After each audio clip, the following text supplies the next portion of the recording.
In the rugged wilderness of North America's northern forests, tales of the Wendigo were whispered around campfires.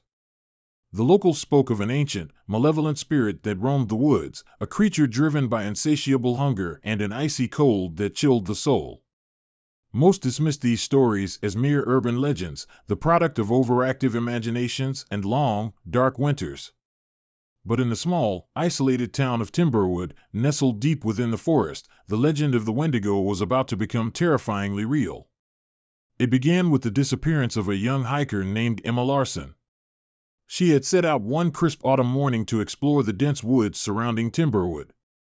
Emma was an experienced hiker, well-versed in the forest's labyrinthine trails and steeped in the lore of the land.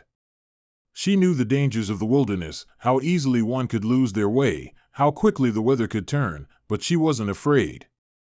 That day, however, the forest felt different, more oppressive, as if the very trees were watching her. When she failed to return by nightfall, a search party was organized. They scoured the forest for days, but no trace of Emma was ever found. Her friends and family were left with a haunting sense of loss, their only solace the hope that she had somehow survived. As winter approached, the search was reluctantly called off, and the town settled back into its routine, though an air of unease lingered. The locals tried to forget Emma, but the forest seemed to hold on to her memory, its silence a constant reminder of her disappearance. The first snow had just begun to fall when strange occurrences were reported. Hunters found deer carcasses torn apart with a brutality that no animal native to the region could inflict. The wounds were savage, the flesh ripped as if by claws far larger and sharper than any bear's. Massive footprints, too large and misshapen to belong to any known creature, were discovered near the carcasses.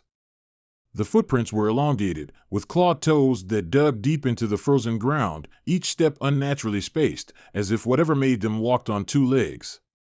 The townspeople exchanged uneasy glances but said nothing, unwilling to acknowledge their growing fear.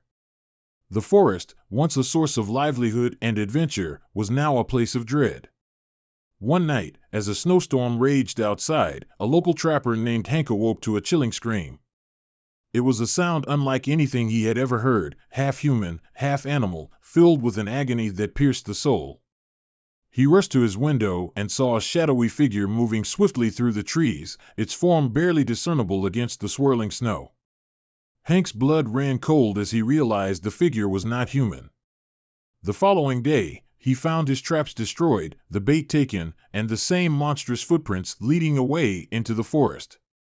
Hank, a man who had spent his entire life in the woods, felt a fear he hadn't known since childhood, a primal terror that whispered of things best left forgotten. Hank and a few brave souls decided to track the creature, believing it to be a rogue bear or wolf. Armed with rifles and lanterns, they ventured into the woods, following the trail of destruction. The deeper they went, the more the forest seemed to close in around them, the silence broken only by the crunch of snow beneath their boots and the distant, mournful howl of the wind. The trees, tall and ancient, stood like sentinels, their bare branches reaching out like skeletal arms. The air grew colder, sharper, biting at their exposed skin and numbing their fingers even through thick gloves. As night fell, they made camp, huddled close to the fire for warmth.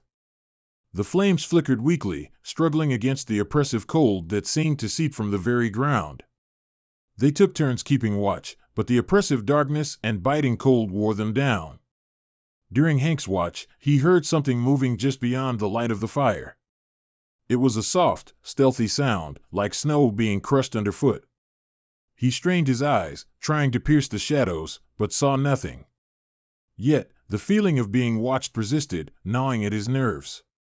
The forest was alive with tension, the trees groaning under the weight of snow, the wind whispering secrets too ancient to understand. In the early hours before dawn, a blood-curdling scream shattered the silence. Hank and the others sprang to their feet, rifles ready. They found one of their own, Sam, missing. His tracks led away from the camp, ending abruptly at a circle of disturbed snow. There were no signs of a struggle, no blood, just the enormous footprints of the beast leading back into the forest. It was as if Sam had simply vanished, plucked from the earth by an unseen hand. The fear that gripped them was palpable, a cold, creeping dread that left them speechless.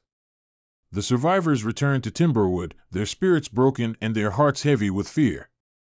They had no explanation for what had happened, only the knowledge that something ancient and malevolent was stalking their town. As the days grew shorter and the nights colder, the townspeople barricaded their homes, hoping to keep the darkness at bay. Timberwood became a town under siege, its people prisoners within their own walls. The once friendly streets were now deserted by dusk, the windows dark, and the doors tightly shut against the night. One evening, while sorting through old family records, Hank found a tattered journal belonging to his great-grandfather.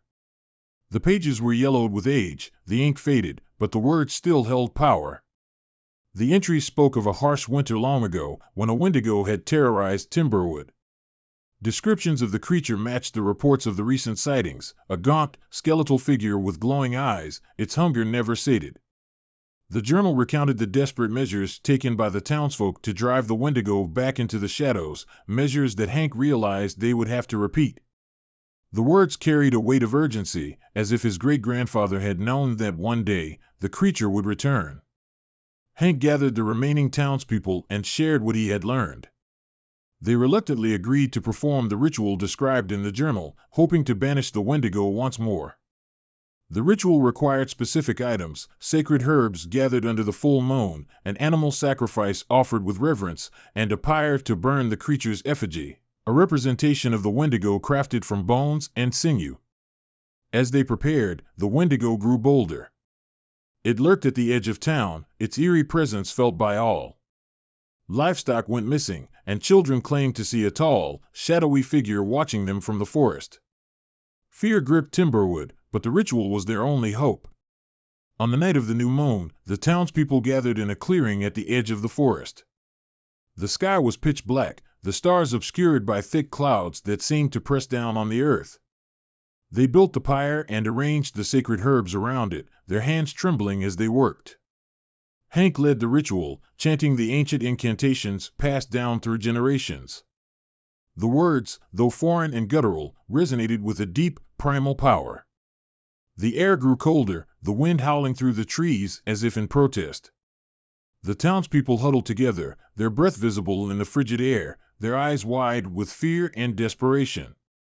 As the ritual reached its climax, the Wendigo emerged from the forest, drawn by the scent of the sacrifice and the power of the incantations.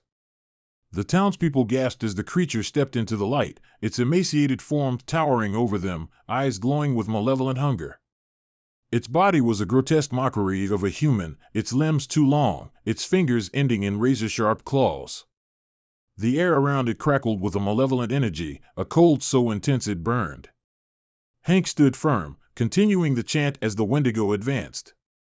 The creature's gaze locked onto him, and it let out a spine-chilling wail, a sound that echoed in the bones of those who heard it. With a final, desperate plea, Hank threw the effigy onto the pyre. Flames roared to life, and the Wendigo recoiled, its skin blistering in the heat.